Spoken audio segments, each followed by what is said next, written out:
इमागे बुंगो मचिल the वाहे असिखक नासोन पिकना सोंदुना अदुमक लेप्तुना लेख्रे प्रिगालिनी दु नासोन पिकना कौब खोंजेल कनाना ताद्रबसु आकाश की पुकनिंग वाखलददे ममागे असंगबा खोंजेलना कौरक्लबोय खन अकोइबदु हाइफेति लेदुना यिंजरई आकाश कैदोरा आकाश मकोक्तु हाइफेट कोइले लेरगा यिंगलगा कैसु दौदे चलसिरा शंकर वादु अमुक खुमदबिदा मखोंदु अमुक थांगबा हौरक्लमी प्रिगालिनीना नासोन पिकना कौबदु कना अमता ताद्रबसु तुमिना चपलिप्तुन लेबदुदे खंगबना केसोरना कैदोरगेलिने नखोंसे थांगुने नंबो यामना वारब्रो प्रिगालिनी मपुरोइबना नुंगसिना पिरोइनबा मिटिंग यिंगलगा खुमलक्लमी नखोइदामो एवादी अभी यामना वारबा मानबरने सि खोंगसि थांगसि नंगना दुमना तौरदे नचानुपीसे पुंगनिंग सोंथागिरोइद्राने मपुरोइबगी वादुदा प्रिगालिनी मजादा अमुक यिंगलगा इमागी बेमा इमागी इतौना इचागी पुंगनिंग सोंथारब्राने इमा एकिसु तौदेदा सि खोंगसि थांगसिबा असुमना अमुक मपा मचाना समदुना चंगमिनरी चंगी हाइबगी वानी प्रिगालिनी की मीटिंग दुदे अमुक अमुक मनिंग हंदुना येंजरी पिसक पिकलिंगै मतमदा थमोइद थमजबा मचागी नुंगसिबबु लोसलगा थमोइ कनबि सारुबदो ngasidi mapung marai phana mitmangda liplaraboda phomjinduna thamlaba thamoigi nungsibana pokhairakpada kayat khuding pangthaduna nungsi laiman oirare mama oibegi hakchangso hospital duge kesorga khangnaba manaba doctor amana sillaga prigalini bo room amada thamlaga ningthina kupna yinglari somdana mayum yobaga आकाश तो शंकर ने समदुना फमुंगदा फमथाली आकाश नंग नसादु कैसु तौद्रबा इतेन तेनबा पाखुम असिका खुमलगा तुमिन्ना लेखिबदुदा शंकर सु वा मखा तारक्ट्री आकाश न हिपलिबा फमुंग अदुगा मोंपाक फिदक अदु हाइफिट assume येपसंदुना थंबिरी Shantanu सु मचागी कादा चंगनिंगबनी अदुबु ngamdri मिकुप असिदा मराल लेरबा अमगुम शांतनु मचागी मनाक्ता चंगबा ngamdri थोंजिल बालदा हाइफेट लेपलगा मचाबु येंगजरमी अदुबु चंगसिनबदी ngamdri मचाना हंगलकदबा वाहंग मयाम अदुगा पीगदबा पाखुम मयाम दो खल्लुबदा ngasiदी शांतनु अकीबा पोकले पिसक पिकना अदुमक लेरमलबदे ngasi किरिबसि किरमलोय हंगलिबा वाहंग खुदिंगसु इपिक पिकना लेरमलबदे हंगलमोय पिसक पिकना लेरिंगै खरा थुना चाउरो खंजबदो ngasiदी ओइरे चाउरगना मैसा लुइनाइद्रबा वाहंग निंगसिंगबा पामदबा वारिगी ममी तंजादुदा नितेशका मेमचागसु लाक्तुना युम अदुदा थुंगलरे मधु उबदा Shantanu हराउना कौशिली मरुप कैसु लाक्पिरे होइने Ibungo मसांगमदे हाइतुदा लाक्पने कखतपिरो मरुप इचल सुएक्ता कखतपिरो नितेशका मेमचागसु मंगोलदा कखतना हंगलई ngamde haidudi ngarangna tarabani ada aikhoi sankarsina laanu na la yawi tawriba thaideda kaideda kaisu thoidokpa tawdre ado angangi manakta phamsira yai aduna phani oi adudi somda lakpiro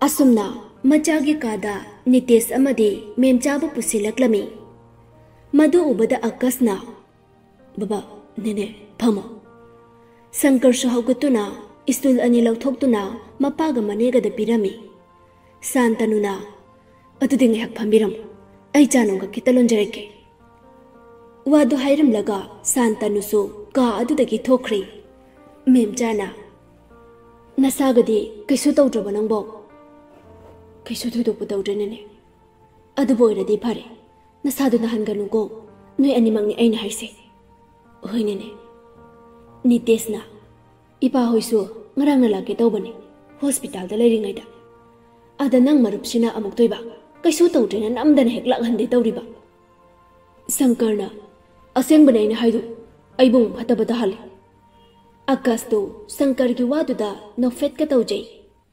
Memchana akoybadu haifet asum yengbada khilliba ayekpa lai adu ubada phamlambadagi hawgattuna lai adugi manakta changsili. Lai sidi kanani yeklibano? Aina yekpanine. Memchadu changsinduna lai aduda nungsina nali. Asuk magulay balay. Kang tharaklaba pukrida layman jalaklaba thambala mana ituk-tuk thana satpa. Taseng na lay asi magun yam na lay. Kanagumba mana hek yengbada iraylay na khangba magun oide. Sankarna adunine adubo magilay magun sa hayo haybadi yagande mi lukraba nupani masi. Akas nokfet tawna maramaman nadraga ama hekta pisan biyaba lay asige warau bangam basu Sankar khaktane. Warau dadya warau phom thokpani. Tanjadu da Santanu chadu puduna changlaklaga amamam piraduna makai wari watai tawduna thakminnari. Hospital dana Prigalini yengliba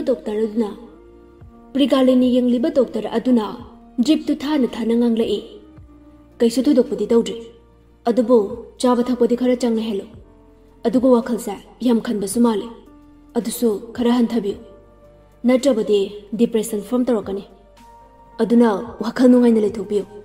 Hawjiki oinadi aina ijaribi hidak se pijabiru. Aduga drip che loibagasu hanbiba yaranida. Doctor adusu magi haifam thokpa khara hairamlaga thokre. Kesorna bema adudi nang mama ga leram. Hidak semta lairuge. Oi baba. Kesor su thokre. Ka aduda Prigalini ga Anamika ka khaktamak lehori. Anamika na ma hakchang khara nungairaba. Nungaire. Hawjik doctor na sairambado. Ima se handak chaba thakpa matam yam naidre. Adunani. Sidaidi yum halagane chaba thakpa matam naidaba yaroidori. Hoy.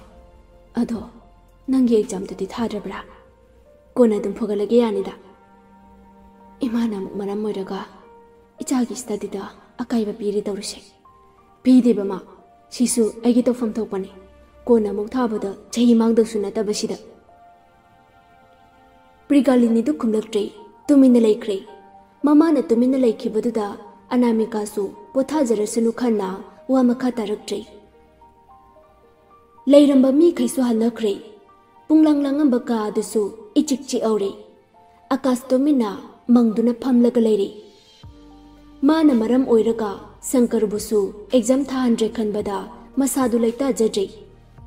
Hanjin oijaba thiba mahakse karigi ngasi sumatang sida oijaba thiba oiruba. Magi oijaba amana migi punsi mangladara khanbada nungai jajai. Takre mikup sida masagi da khanba misaksu. Wakhalda hanjin oijabagi thongjilda leplaroi khallabasu adumak leptuna leiramba magi pukningbu amuk waraujai mikup ashida. Asum mangduna tumina leiramba Akastu wakhalda amu Prigalini ke khalai. Yum sida laktuna kapamba. College da thina cheramba. Magi ima haiba wahaida mitki pigi palnam khaikiba. Pumnamak minungshira. Mimana daba mangonda thamlakba minungshira. Natte madu minungshi natte. Supnatagi thamoidagi tholakpa asengba nungshibani. Losanba ngamkidaba nungshibana mitki pi oiduna chentharakpa nungsi pirangni. Thamoigi oiba nungsi pirang. Numidangi matamni. Nityasamadi Sankardo chak chaminari. Mane memchana awat apasingdo asum yengbiri. Ibunga kari hapakhoge. Nine yarni. Kharaga chasaluni nangba. Yari banane. Wasi haiduna Sankar ising glass tuma amuk lauraga thai. Nityesu chak tu chana majada hanglaklami. Nange jamduna kamdauba. Ngasidi thawdra. Yani da baba. Mathangda ngasigi subject si phugalage. Phare. Adubu nangsu angang dinatre. Aduna wakhal khara khanba phabra haina khali. Baba. Ipana haibase nang lana logano. Mama mapawina मचागी फनबा खनबा हाइबसे महौसानी इपागिदे नंग नथंतनी अदुना खरा खजिक चेक्सिंदबदा इपागिदे मंगजदोइनिने मसी खंगना नंगना चलो इपाना हाइरिबसे नंगसु ज्ञान तारमगने हाइना खल फरे फरे चाकतो चाथोखोको नितेश फमलंबदगी हौगतुना मखुतो हामलगा थोख्रे मपाना हाइरंबा वहाइदगी वहानथोक शंकरसु खंगलिबनी वखलदा नुंगाइतना पुखम अदुदा मखुतुना चाकतो असुम चबी चबी तोतुना लेरी मतौदुदा मेमचाना इबुंगा कैदौरे चशिलोदना शंकर मनेदा हाइफिट येंगलगा निने हाउ नंगबु कैदौरेगे अखोय बाबासु कैदौरेगे हैमा नंग बाबाबु कैदौरेगे नंग बाबा नंगांगलंबदो अकायबा याउदब्रा खालिने निने दे खंगदे अदुबो वखल खरदी थेनबा माले है दिने नंगबा ममा मपा ओइबना मचागी कैदौंगैदा फत्तनबा खंदबनिने नंगबो मधु फनो ओइदुनसु ऐ नुंगाइबा वाले मेमचासु मया नुपागी मतौदुदा डाइनिंग चेयर अमा चिंगथोलगा फमलगा सोर अदु तपना सांगना होंतोलगा nganglai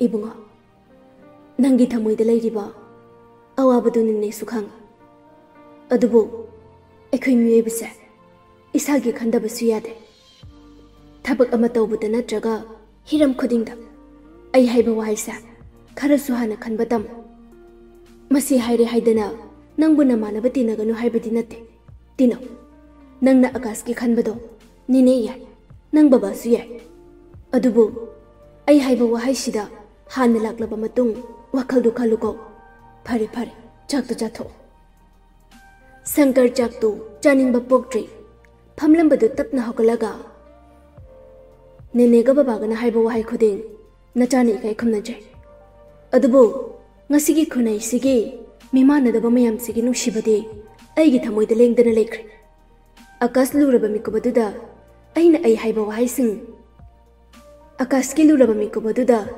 aina ai haiba wahaisina lamjing oiraga khalamba thoklabade aibu thamoi pandaba marup ki wan to khangdaba taroitra mikobaduda ai isagi da khanba oijaba thibusu taroitra ne ibunga karino nana hairibudubo मियोइबगे नुंगसिबदे थमोइगी मरीने हाइदुना थमोइदा assume थमगद्रा नोंगमतसु नुंगसिबा वाहाइ हाइदबा नुंगसिबा मतौ Utba मदुबो नुंगसिबनि हाइबा याब्राने ऐदि मदु पुंबा यानिंदे मरुप अमा ओइना मरुप अमागी मतेंग पांगबदा नुंगसिबदा अथेंगबा थमदुना ऐ हाइबा वाखलसा हाना खलो हाइरबदे खुनाइ असिदगी मरुप हाइबा वाहाइसा मुथतपियो शंकर मखुतो पुखम अदुदा इसिंग हाइरदुना हमजिलमलगा थोख्रे मेमचासु खंगी ngasi machil manauna hairiba wase शंकरना हकचिनना लवी शंकरना हाइरंबा खुनाइ असिदगी मरुप हाइबा वाहाइसे मुथतपियो हाइबा वाहाइसिना तिंखंग ओइना मेमचागी थमोइदा युबगुमसु तौररि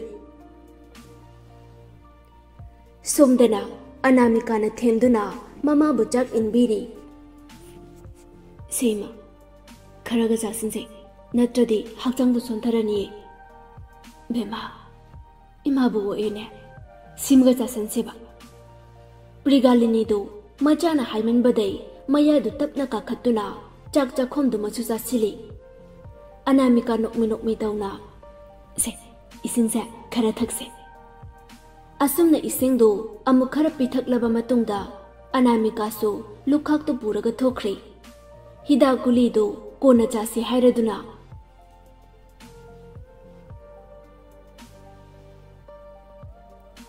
शंकरगा अनामिकागसु नुंगसिनरिब्रा कोइनरिब्रा मसाना खंगजद्रबनी मेकुप खुदिंग मरौलेबा वहांगना योमदुना तलेख्रबनी अमुक्सु अनामिकादा वखन खनबगी मतम पीरिबनी हंगलंबा वहांगी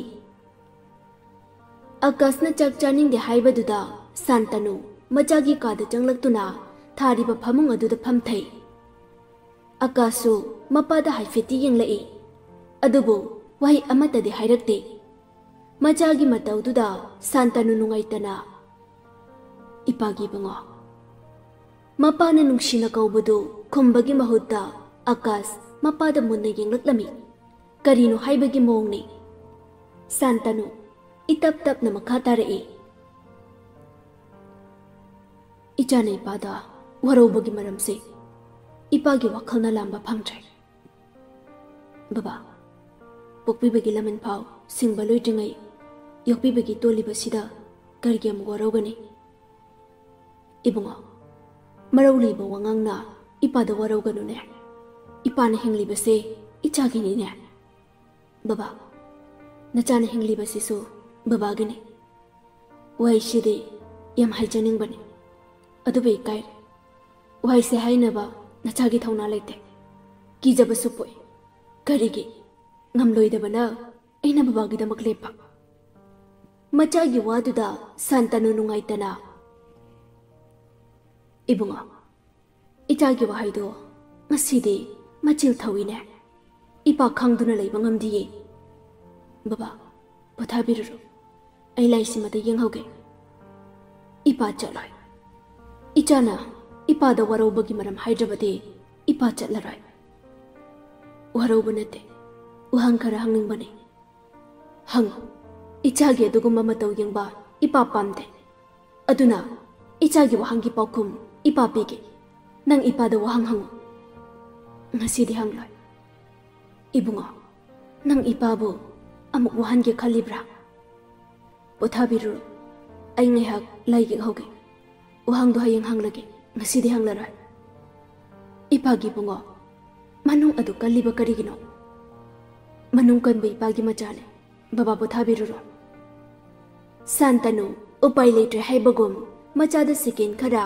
nungshina nungaitana yenglamlaga ka adudagi thokre adubu wakhalda khali karamba matamki waridagi hauraga karamba waroisin amagi damak hanglakadabo wahangno haiduna ahing duma santanu tumthau haiba yadana adumak nongan kirami mathangi numitni santanu do ahing du tumthaba yadaba adumak nganna haugatuna tauba yaba karino haiduna yengsanduna taurare somdasu anamika na haugatuna imungi thabak inkhang loisanba loiraga sumangdusu matek ama waining thina taithoklaba matung iru maithajaba jangkhre ngaihakki matung kesorso waking chatlubagi halakpada imung mangol sitna na leirambadu ubada magi nupi prigalini do haugatuna tauriboy khali asumna ngaihak akoibudu yenglingai anamika mamagi phanek chandon machuda higokna kotpa phanek tu masetlaga chanaba phi ma illaga makok to haifet khumlaga dukkat pathorakpadu ubada kesor machanupida tingak tingak yengduna lei anamika so mana taithoklamba lammatek aduda puthorakpa kambi samukto thamlaga sumang matai oirapna hauriba leising adudage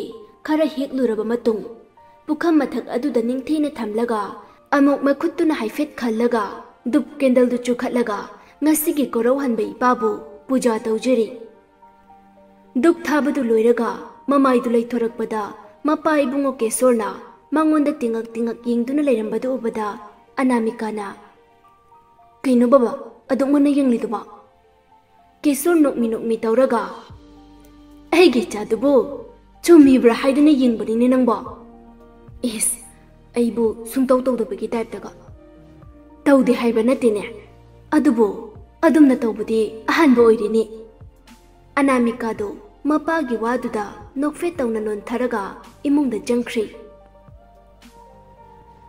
somdana sankarna tumba haugatpada mapaga hek hana thengnarure nitesh machabu ubaga ngang bahuraklami ngasidi migi thabak leitrabra yauduna thengna haugaliduna as baba tumba haugatpaga khana bahnagumse o hangpham thokpa khara hangbasisu khana bahawboina thoboire ko chumbu chumdro karino baba se thaina namanabaga amta tinraktaba mali talli he yengun he masibo aibu imanaba tinraktabaga ta haladana ho khange thaina deki baba de yumsida khunu khongum leiramgani haiba wadu hairam laga sankar imungda prap changaklaga chakhumda lai mem chana karino napaga muklauna riduna tumba yaw gotpaga khana bawi karino khangdi ꯑꯗꯨꯕꯨ ꯐꯖꯅ ꯏꯪꯅ ꯇꯞꯅ ꯈꯨꯝꯕ ꯌꯥꯗ꯭ꯔꯣ ꯅꯪꯕꯣ?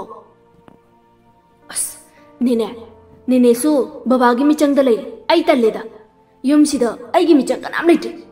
ꯑꯗꯨꯅ ꯑꯩꯅ ꯇꯧꯕ ꯊꯕꯛ ꯈꯨꯗꯤꯡ ꯂꯥꯟꯕꯗ ꯇꯥꯔꯅꯤ. ꯍꯩꯃꯥ ꯌꯦꯡꯉꯨꯅꯦ ꯃꯁꯤꯕꯣ. ꯅꯦꯅꯦꯅ ꯃꯥꯒꯤꯗꯃꯛ ꯈꯜꯂꯤ ꯃꯌꯥꯝꯁꯦ ꯎꯠꯇꯒꯤ ꯍꯩꯕꯒ ꯆꯞ ꯃꯥꯟꯅꯍꯜꯂꯤꯅꯦ ꯃꯁꯤꯅ. ꯏꯁ ꯆꯨꯝꯕꯨ ꯆꯨꯝꯗ꯭ꯔꯣ? ꯑꯩꯒꯤ ꯃꯤꯆꯪꯗꯗꯤ ꯀꯅꯥꯝꯇ ꯂꯩꯕꯤꯗꯦ. ꯋꯥꯗꯨ ꯍꯥꯏꯔꯝꯂꯒ ꯁꯪꯀꯔ ꯃꯃꯥꯏꯗꯨ ꯍꯨꯠ ꯂꯩꯊꯣꯛꯂꯒ ꯆꯥꯛꯈꯨꯝꯗꯒꯤ ꯊꯣꯛꯈ꯭ꯔꯦ. ꯃꯌꯥ ꯅꯨꯄꯥꯅ ꯊꯣꯛꯈꯤꯕꯗꯨ ꯃꯦꯝꯆꯥ ꯅꯣꯛꯃꯤ ꯇꯧꯗꯨꯅ ꯌꯦꯡꯂꯒ ꯂꯩꯍꯧꯏ. ꯁꯣꯝꯗꯅ ꯁꯥꯟꯇꯅꯨ ꯆꯥꯛ ꯏꯁꯤꯡ ꯇꯣꯛꯂꯕ ꯃꯇꯨꯡ ꯃꯆꯥꯒꯤ ꯀꯥꯗ ꯆꯪꯂꯛꯂꯝꯃꯤ. ꯃꯥꯅ ꯍꯦꯛ ꯆꯪꯂꯛꯄꯒ ꯑꯀꯥꯁꯇꯨ ꯃꯉꯣꯟꯗ ꯇꯠꯇꯨ ꯌꯦꯡꯗꯨꯅ ꯂꯩꯈ꯭ꯔꯦ. ꯁꯥꯟꯇꯅꯨ ꯍꯥꯏꯅꯤꯡꯂꯤꯕ ꯋꯥꯗꯨ ꯄꯥꯛ ꯍꯦꯛ ꯍꯥꯏꯕ ꯉꯝꯖꯗ꯭ꯔꯦ. ꯁꯦꯀꯦꯟ ꯈꯔꯗꯤ ꯑꯅꯤꯃꯛ ꯂꯩꯅꯈꯤꯕ ꯐꯤꯕꯝꯗꯒꯤ ꯃꯆꯤ ꯂꯦꯡꯗ ꯂꯩꯅꯔꯕ ꯃꯇꯨꯡ ꯁꯥꯟꯇꯅꯨꯅ ꯇꯞꯅ ꯍꯥꯏꯔꯛꯏ. ꯏꯕꯨꯡꯉꯣ, ꯏꯄꯥ ꯆꯠꯂꯨꯈꯤꯒꯦ. ꯏꯇꯦꯟ ꯇꯦꯟꯅ ꯈꯨꯝꯂꯛꯄ ꯄꯥꯎꯈꯨꯝꯗꯨꯗ ꯁꯥꯟꯇꯅꯨ ꯃꯆꯥꯕꯨ ꯑꯃꯨꯛ ꯂꯨꯊꯅ ꯌꯦꯡꯂꯝꯂꯒ ꯊꯣꯛꯈ꯭ꯔꯦ. ꯃꯄꯥꯅ ꯍꯦꯛ ꯊꯣꯛꯈꯤꯕꯒ ꯑꯀꯥꯁ ꯈꯨꯝꯖꯤꯟꯗꯨꯅ ꯊꯝꯈ꯭ꯔꯕ ꯃꯥꯒꯤ ꯗꯥꯏꯔꯤ ꯑꯗꯨ ꯇꯞꯅ ꯂꯥꯝꯂꯒ ꯃꯊꯛꯇ ꯄꯛꯂꯤꯕ ꯎꯐꯨꯜ ꯃꯔꯤꯛ ꯑꯗꯨꯁꯨ ꯃꯆꯤꯜꯗꯨꯅ ꯀꯥꯝꯗꯨꯅ ꯐꯨ ꯀꯥꯝꯊꯣꯛꯂꯕ ꯃꯇꯨꯡ ꯗꯥꯏꯔꯤꯒꯤ ꯂꯩꯃꯥꯏꯗꯨ ꯇꯞꯅ ꯐꯥꯛꯇꯨꯅ ꯑꯍꯥꯡꯕ ꯂꯩꯃꯥꯏ ꯑꯃꯗ ꯋꯥꯍꯩ ꯈꯔꯗꯤ ꯏꯔꯤ. ꯃꯃꯥ, ꯄ꯭ꯔꯤꯊꯤꯕꯤꯗ ꯈ꯭ꯋꯥꯏꯗꯒꯤ ꯆꯥꯎꯕ ꯑꯊꯣꯏꯕ ꯃꯒꯨꯟ ꯂꯩꯕ ꯏꯃꯥ. ꯑꯗꯨꯕꯨ ꯀꯗꯥꯏ ꯑꯩꯒꯤ ꯏꯃꯥꯗꯤ? ꯅꯪꯕꯨ ꯅꯤꯡꯁꯤꯡꯕ ꯈꯨꯗꯤꯡꯗ ꯑꯩꯒꯤ ꯃꯤꯠꯀꯤ ꯄꯤ ꯇꯥꯔꯤꯕ, ꯅꯤꯡꯁꯤꯡꯂꯔꯣꯏ ꯈꯟꯕ ꯃꯤꯀꯨꯞꯇꯅ ꯄꯨꯟꯁꯤꯕꯨ ꯁꯨꯛ ꯋꯥꯍꯜꯂꯤꯕ. ꯃꯁꯤꯕꯨ ꯏꯃꯥ ꯅꯪꯒꯤ ꯅꯒꯨꯟꯂꯥ? ꯀꯔꯤꯒꯨꯝꯕ ꯃꯁꯤꯅ ꯑꯣꯏꯔꯕꯗꯤ ꯏꯃꯥꯒꯤ ꯃꯒꯨꯟ ꯍꯦꯟꯃꯜꯂꯦ. ꯇꯁꯦꯡꯅ ꯍꯦꯟꯃꯜꯂꯦ ꯏꯃꯥꯒꯤ ꯃꯒꯨꯟ. ꯋꯥꯍꯩ ꯈꯔꯗꯨ ꯏꯕꯒ ꯑꯀꯥꯁꯀꯤ ꯃꯤꯠꯂꯨꯗꯒꯤ ꯄꯤꯔꯥꯡꯁꯨ ꯇꯞꯅ ꯈꯖꯥꯏꯊꯛꯇ ꯁꯤꯟꯊꯔꯛꯏ. ꯉꯁꯤꯗꯤ ꯑꯀꯥꯁ ꯇꯥꯔꯛꯂꯤꯕ ꯃꯄꯤꯗꯨ ꯇꯩꯊꯣꯛꯄꯁꯨ ꯇꯧꯔꯨꯗ꯭ꯔꯦ, ꯇꯩꯊꯣꯛꯅꯤꯡꯕꯁꯨ ꯐꯥꯎꯔꯨꯗ꯭ꯔꯦ.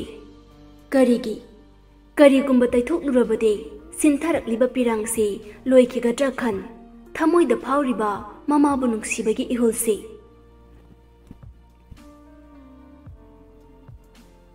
ꯑꯀꯥꯁ! ꯃꯄꯥꯜꯗꯒꯤ ꯀꯧꯗꯅ ꯁꯪꯀꯔꯒ ꯑꯅꯥꯃꯤꯀꯥꯒꯗꯨ ꯑꯀꯥꯁꯀꯤ ꯔꯨꯝ ꯇꯝꯅ ꯆꯪꯂꯛꯂꯝꯃꯤ. ꯃꯗꯨ ꯎꯕꯗ ꯑꯀꯥꯁꯅ, ꯅꯣꯏ ꯂꯩꯕ꯭ꯔꯥ? ꯐꯝꯃꯣ ꯃꯤꯀꯥ, ꯐꯝꯃꯣ. ꯑꯅꯥꯃꯤꯀꯥ ꯅꯣꯛꯃꯤ ꯇꯧꯅ ꯏꯁꯇꯨꯜ ꯑꯃ ꯂꯥꯝꯂꯒ ꯁꯠ ꯐꯝꯊꯩ. ꯑꯗꯨꯒ ꯍꯥꯏꯔꯛꯏ. ꯅꯁꯥ ꯉꯝꯗꯦ ꯍꯥꯏꯕꯗꯨꯗ ꯑꯩꯁꯦ ꯀꯔꯤ ꯑꯣꯏꯅ ꯉꯝꯗꯕꯅꯣ ꯍꯪꯕ ꯂꯥꯛꯏꯕꯅꯤ. ꯀꯩꯁꯨ ꯊꯣꯏꯅ ꯉꯝꯗꯕ ꯅꯠꯇꯦꯗ. ꯐꯔꯦ, ꯑꯩꯁꯦ ꯌꯥꯍꯧ ꯊꯦꯡꯃꯟꯈ꯭ꯔ ꯑꯣꯏꯔꯦꯅꯦ ꯑꯗꯨꯗꯤ. ꯋꯥꯗꯨ ꯍꯥꯏꯔꯒ ꯑꯅꯥꯃꯤꯀꯥ ꯅꯣꯛꯐꯦꯠ ꯇꯧꯔꯛꯂꯝꯃꯤ. ꯁꯪꯀꯔꯅ, ꯑꯩꯒꯤꯗꯤ ꯁꯦ ꯏꯌꯨꯡꯅꯤ. ꯑꯗꯨꯅ ꯌꯨꯝꯗ ꯂꯥꯛꯄꯒꯤ ꯑꯩ ꯆꯥ ꯂꯣꯟꯖꯔꯒꯦ, ꯐꯝꯃꯝꯃꯣ. ꯑꯀꯥꯁꯅ, ꯍꯣꯏꯅꯦ, ꯑꯗꯨꯗꯤ ꯅꯪꯁꯨ ꯅꯊꯧ ꯃꯁꯛ ꯈꯪꯕ ꯍꯥꯏꯗꯣ ꯑꯣꯏꯔꯦꯗꯅ. ꯑꯅꯥꯃꯤꯀꯥꯅ, ꯂꯣꯜꯂꯨꯔꯅꯨꯗ, ꯌꯥꯔꯦ. ꯅꯨꯡꯉꯥꯏꯇꯦ, ꯐꯝꯃꯣ, ꯑꯩ ꯂꯣꯜꯂꯛꯀꯦ. ꯁꯪꯀꯔꯁꯨ ꯁꯠ ꯍꯧꯒꯠꯇꯨꯅ ꯆꯠꯈ꯭ꯔꯦ. ꯁꯪꯀꯔꯅ ꯍꯦꯛ ꯆꯠꯈꯤꯕꯒ ꯑꯅꯥꯃꯤꯀꯥ ꯃꯥꯒꯤ ꯕꯦꯒꯇꯒꯤ ꯐꯨꯔꯤꯠ ꯑꯃ ꯂꯧꯊꯣꯛꯂꯒ ꯐꯃꯨꯡꯗ ꯊꯝꯃꯤ. ꯁꯦ, ꯐꯨꯔꯤꯠꯁꯦ ꯑꯩꯅ ꯂꯩꯕꯅꯤ. ꯂꯩꯕꯗꯤ ꯀꯨꯏꯔꯦ. ꯑꯗ ꯑꯩꯅ ꯄꯤꯕꯒꯤ ꯃꯇꯝꯁꯦ ꯑꯃ ꯏꯆꯥ ꯆꯥꯗ꯭ꯔꯦ. ꯁꯪꯀꯔꯒꯤꯁꯨ ꯉꯁꯤ ꯈꯛꯇ ꯄꯤꯔꯤꯅꯤ. ꯂꯩꯗ꯭ꯔꯁꯨ ꯌꯥꯕꯗꯨꯗ ꯅꯣꯏꯅ ꯄꯪꯂꯩꯗ ꯂꯩꯔꯦ. ꯑꯗꯨꯒ ꯑꯩꯅ ꯀꯩꯝꯇꯁꯨ ꯇꯧꯕ ꯉꯝꯗ꯭ꯔꯦ. ꯑꯗꯨꯒ ꯇꯥꯅꯤꯡꯗꯦꯍꯦ, ꯋꯥꯊꯤ ꯉꯥꯡꯅꯨ ꯏꯕꯨꯡꯉꯣ. ꯋꯥꯗꯨ ꯍꯥꯏꯔꯒ ꯑꯀꯣꯏꯕꯗꯨ ꯌꯦꯡꯂꯛꯄꯗ ꯎꯔꯦ ꯑꯀꯥꯁꯀꯤ ꯃꯃꯥꯡꯗ ꯂꯩꯔꯤꯕ ꯑꯌꯦꯛꯄ ꯂꯥꯏꯗꯨ. ꯄꯨꯛꯅꯤꯡ ꯆꯪꯅ ꯊꯋꯥꯏ ꯇꯥꯅ ꯌꯦꯡꯕꯗ ꯃꯤꯑꯣꯏꯕꯒꯤ ꯄꯨꯛꯅꯤꯡ ꯋꯥꯈꯜ ꯍꯨꯕ ꯉꯝꯕ ꯂꯥꯏ ꯑꯗꯨ ꯎꯔꯨꯕꯗ ꯑꯅꯥꯃꯤꯀꯥꯒꯤ ꯄꯨꯛꯅꯤꯡ ꯋꯥꯈꯜ ꯍꯛꯆꯥꯡ ꯄꯨꯝꯕ ꯂꯥꯏ ꯑꯗꯨꯒꯤ ꯃꯅꯥꯛꯇ ꯆꯤꯡꯁꯤꯟꯈ꯭ꯔꯕꯣꯏ ꯃꯅꯤꯡꯂꯩ. ꯑꯅꯥꯃꯤꯀꯥ ꯐꯝꯂꯝꯕꯗꯨ ꯇꯞꯅ ꯍꯧꯒꯠꯇꯨꯅ ꯃꯆꯤꯟꯗ ꯇꯞꯅ ꯁꯣꯜꯂꯤ.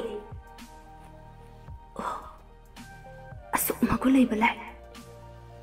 ꯃꯆꯤꯟꯗ ꯇꯞꯅ ꯁꯣꯟꯕ ꯂꯣꯏꯕꯒ, ꯑꯀꯥꯁ, ꯑꯩ ꯂꯥꯏ ꯑꯗꯨꯒꯤ ꯃꯅꯥꯛꯇ ꯑꯝꯇ ꯆꯪꯒꯦꯕ. ꯑꯀꯥꯁ ꯅꯣꯛꯐꯦꯠꯇꯃꯛ ꯇꯧꯔꯒ ꯑꯃꯨꯛ ꯐꯃꯨꯡꯗ ꯍꯧꯒꯠꯇꯨꯅ ꯐꯝꯃꯤ. ꯑꯀꯥꯁꯅ ꯍꯦꯛ ꯍꯧꯒꯠꯄꯒ ꯑꯅꯥꯃꯤꯀꯥ ꯂꯥꯏ ꯑꯗꯨꯒꯤ ꯃꯅꯥꯛꯇ ꯆꯪꯁꯤꯜꯂꯤ. ꯑꯗꯨꯒ ꯂꯥꯏ ꯑꯗꯨꯗ ꯃꯈꯨꯠꯅ ꯅꯨꯡꯁꯤꯅ ꯅꯥꯟꯗꯨꯅ ꯁꯥꯟꯅꯩ. ꯃꯒꯨꯟ ꯂꯩꯇꯕ ꯈꯪꯕ, ꯑꯗꯨꯕꯨ ꯋꯥꯍꯟꯊꯣꯛꯇꯤ ꯈꯪꯗꯕ ꯂꯥꯏ ꯑꯁꯤꯅ ꯑꯩꯁꯦ ꯃꯤꯀꯨꯞ ꯑꯁꯤꯗ ꯄꯨꯡꯁꯨꯝ ꯁꯨꯝꯂꯕꯒꯨꯝ ꯇꯧꯏ꯫ ꯇꯁꯦꯡꯅ ꯑꯩ ꯂꯥꯏ ꯑꯁꯤꯒꯤ ꯃꯅꯥꯛꯇꯗ ꯂꯩꯅꯤꯡꯉꯤ꯫ ꯑꯩꯁꯨ ꯈꯜꯂꯨꯗꯕꯅꯤ ꯂꯥꯏ ꯑꯁꯤꯅ ꯃꯤꯄꯨꯝ ꯀꯌꯥꯒꯤ ꯊꯃꯣꯏꯕꯨ ꯍꯨꯗꯨꯅ ꯄꯨꯈꯤꯅꯤ ꯍꯥꯏꯕ꯫ ꯑꯗꯨꯕꯨ ꯉꯁꯤꯗꯤ ꯄꯨꯈ꯭ꯔꯦ꯫ ꯇꯁꯦꯡꯅ ꯑꯩꯁꯨ ꯂꯥꯏ ꯑꯁꯤꯗ ꯀꯂꯛꯄ ꯐꯥꯎꯕꯒꯨꯝ ꯇꯧꯏ꯫ ꯑꯅꯥꯃꯤꯀꯥ ꯑꯀꯥꯁꯇ ꯑꯃꯨꯛ ꯍꯥꯏꯐꯦꯠ ꯌꯦꯡꯂꯒ, ꯇꯁꯦꯡꯅ ꯅꯪꯁꯦ ꯑꯇꯥꯡꯕꯅꯤ꯫ ꯅꯪꯒꯤ ꯅꯒꯨꯟꯁꯦ ꯀꯅꯥꯒꯨꯝꯕ ꯑꯃꯠꯇꯅ ꯋꯥꯍꯩꯅ ꯐꯣꯡꯗꯣꯛꯄ ꯉꯝꯂꯣꯏ꯫ ꯃꯗꯨꯅ ꯅꯪꯒꯤ ꯋꯥꯈꯜ ꯍꯥꯏꯗꯨꯅꯤꯗ ꯃꯤꯀꯥ꯫ ꯅꯠꯇꯦ, ꯃꯁꯦ ꯑꯩꯒꯤ ꯋꯥꯈꯜ ꯅꯠꯇꯦ ꯑꯀꯥꯁ꯫ ꯄꯨꯝꯅꯃꯛ ꯑꯁꯦ ꯅꯪꯒꯤ ꯅꯒꯨꯟꯅꯤ꯫ ꯋꯥꯗꯨ ꯍꯥꯏꯔꯒ ꯑꯀꯥꯁ ꯐꯝꯂꯝꯕꯗꯨ ꯍꯧꯒꯠꯄꯗ ꯈꯣꯡꯐꯝ ꯆꯥꯍꯧꯗꯗꯨꯅ ꯇꯨꯁꯟꯒꯦ ꯇꯧꯕꯗ ꯑꯅꯥꯃꯤꯀꯥꯅ ꯁꯠ ꯍꯧꯒꯠꯇꯨꯅ ꯑꯀꯥꯁꯄꯨ ꯉꯥꯛꯄꯤꯔꯝꯃꯤ꯫ ꯇꯟꯖꯥ ꯑꯗꯨꯗ ꯁꯪꯀꯔꯁꯨ ꯃꯈꯨꯠꯇ ꯆꯥ ꯍꯥꯞꯄ ꯇ꯭ꯔꯦ ꯑꯗꯨ ꯄꯨꯁꯟꯗꯨꯅ ꯆꯪꯂꯛꯂꯝꯃꯤ꯫